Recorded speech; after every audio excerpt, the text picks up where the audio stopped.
Sir ಏನಾಯ್ತು sir? ಇವತ್ತು ಬೆಳಿಗ್ಗೆ ಸುಮಾರು 5 ಗಂಟೆ ಹೊತ್ತಲ್ಲಿ ನಮ್ಮ ಕಿತ್ತೂರು ಪೊಲೀಸ್ ಠಾಣಾ ವ್ಯಾಪ್ತಿಯ ಅಂಬರಗಟ್ಟೆ ಕ್ರಾಸಲ್ಲಿ ಈ ಮೇಡಮ್ ಹೆಬ್ಬಾಳ್ಕರ್ ಅವರು ಮಾನ್ಯ ಸಚಿವರು ಮತ್ತು ಅವರ ಸಹೋದರಾದಂಥ MLC ಚಂದ್ರರಾಜ್ ಹೊಟ್ಟೇಳಿ ಅವರು ಬೆಂಗಳೂರಿನಿಂದ ಬೆಳಗಾವಿಗೆ ಬರಬೇಕಾದ್ರೆ ಒಂದು ನಡುವೆ ಯಾವುದೋ ಪ್ರಾಣಿ ಅಡ್ಡ ಬಂತು ಅಂತ ಹೇಳ್ಬಿಟ್ಟು ಅವರು ಅದನ್ನು ಉಳಿಸ್ಲಿಕ್ಕೆ ಹೋಗಿ ಮತ್ತು ಎದುರುಗಡೆ ಒಂದು ಹೆವಿ ವೆಹಿಕಲ್ ಕ್ಯಾಂಟರ್ ಹೋಗ್ತಾ ಇತ್ತು, ಅದಕ್ಕೆ ಆಕ್ಸಿಡೆಂಟ್ ಆಗುತ್ತೆ ಅನ್ನೋದನ್ನು ತಪ್ಪಿಸ್ಲಿಕ್ಕೆ ಹೋಗಿ ಡ್ರೈವರು ನಿಯಂತ್ರಣ ತಪ್ಪಿಕೊಂಡು ಕೆಳಗಡೆ ಸರ್ವಿಸ್ ರೋಡಿಗೆ ಎಂಟರ್ ಆಗಿದ್ದ.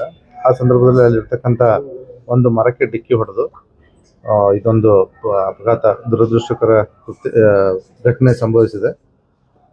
ಈಗಾಗಲೇ ಮೇಡಮ್ ಅವರು ಇಲ್ಲಿ Vijaya hospital ortho and trauma centre Belagavi ನಗರದಲ್ಲಿ ಅಡ್ಮಿಟ್ ಆಗಿದ್ದಾರೆ. ಈಗಾಗಲೇ ನಾನು ಮಾನ್ಯ ಈ ಡಾಕ್ಟರ್ ಹತ್ರ ಮಾತಾಡಿದ್ದೇನೆ. ಅವರಿಗೆ ಮೈನರ್ ಇಂಜುರೀಸ್ ಇದೆ. L1 L4 ಏರ್ಲೈನ್ ಫ್ರ್ಯಾಕ್ಚರ್ಸು ಮತ್ತು C1 ಆ್ಯಂಡ್ C4 ಕತ್ತಲ್ಲಿ ಸಬ್ಲಕ್ಸೇಷನ್ ಅಂತಾರೆ. ಸಬ್ಲಕ್ಸೇಷನ್ ಅಂದರೆ ಇನ್ಕಂಪ್ಲೀಟ್ ಡಿಸ್ಲೊಕೇಶನ್ ಅಂತ ಹೇಳಿ. ಇವೆರಡೂ ಪ್ರಕರಣ ಇದರಲ್ಲೂ ಕೂಡ ಟ್ರೀಟ್ಮೆಂಟು ಸದ್ಯಕ್ಕೆ ಅವರು ಕನ್ಸರ್ವೇಟಿವ್ ಕೊಡ್ತಾ ಇದ್ದೀವಿ ಅಂತ ಡಾಕ್ಟರ್ ಹೇಳಿದ್ದಾರೆ. ಮುಂದಿನ 1 ಅಥವಾ 2 ದಿವಸ ಅವರು ಆಸ್ಪತ್ರೆಯಲ್ಲಿ ಇರಬೇಕಾದಂಥ ಅಗತ್ಯತೆ ಒದಗಬಹುದು ಅಬ್ಸರ್ವೇಷನ್ಗೋಸ್ಕರ. ಮತ್ತು MLC ಅವರಿಗೆ ಸಣ್ಣ ಪುಟ್ಟ ತಲೆಗೆ ಗಾಯಗಳಾಗಿದೆ. ಅದಕ್ಕೆ ಅವರು ಆಲ್ರೆಡಿ ಇಲ್ಲಿ ಬಂದು ಟ್ರೀಟ್ಮೆಂಟ್ ತೊಗೊಂಡು ಮನೆಯಲ್ಲಿ ಡಿಸ್ಚಾರ್ಜ್ ಆಗಿಬಿಟ್ಟು ಮನೆಯಲ್ಲಿದ್ದಾರೆ. ಡ್ರೈವರ್ ಮತ್ತು ಗನ್ಮ್ಯಾನ್ಗಳಿಗೂ ಕೂಡ ಸಣ್ಣ ಪುಟ್ಟ ಇಂಜುರೀಸ್ ಆಗಿದೆ.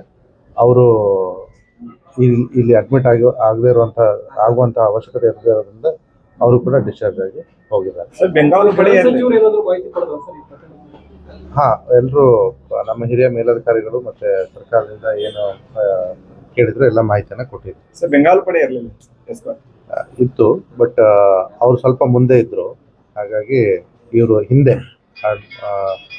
ಬೆಂಗಾವಲು ಪಡೆ ಮತ್ತು ಇವ್ರ ವೆಹಿಕಲ್ ನಡುವೆ ಈ ಕ್ಯಾಂಟರ್ ಇತ್ತು. ಸರ್ಕಾರಿ ವಾಹನ?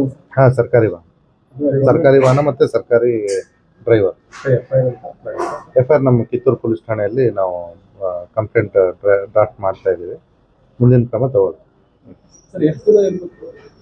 ಅದು ಡಾಕ್ಟರ್ ಹೇಳ್ತಾರೆ. ಮೋಸ್ಟ್ಲಿ ಈಗ ಸದ್ಯಕ್ಕೆ 1 ಅಥವಾ 2 ದಿವಸ ಅಂತ ಹೇಳಿದ್ದಾರೆ. ಈಗಾಗಲೇ ತಾವುಗಳು ಕೂಡ ಡಾಕ್ಟರ್ ಹತ್ರ ಮಾತಾಡಿದರೆ ಡಿಪೆಂಡಿಂಗ್ ಅಪಾನ್ ಫರ್ದರ್ ರಿಕ್ವೈರ್ಮೆಂಟ್ ಅದನ್ನು ನೋಡ್ತಾರೆ.